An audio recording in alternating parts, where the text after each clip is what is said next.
পানি মুখে নিতে যাবেন, পাশে আরেক ভাই চিৎকার করছে, পানি পানি, এক ফোঁটা পানি দাও।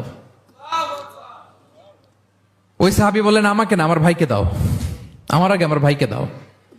ওই সাহাবার কাছে নিয়ে যাওয়া হলো যে আপনি আগে খান। ওই সাহাবীর কাছে পানির মশক নিয়ে যেতে যেতেই উনি শহীদ হয়ে গেলেন। আবার মশক নিয়ে দ্বিতীয় সাহাবীর কাছে আসতে না আসতে দ্বিতীয় সাহাবীও শহীদ হয়ে গেলেন। প্রথম যিনি চিৎকার করছিলেন তার কাছে আবার মশক নিয়ে যেতে না যেতে তিনিও শহীদ হয়ে গেলেন।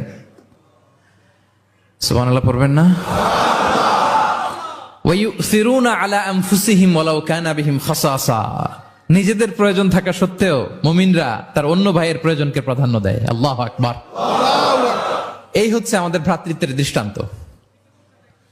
তাহলে প্রথম মেসেজ হচ্ছে মুমিনরা ভাই ভাই, মুমিনরা আর আমাদের দৃষ্টান্ত হচ্ছে এক দেহ এক প্রাণ। আওয়াজ করে, এক দেহ এক প্রাণ।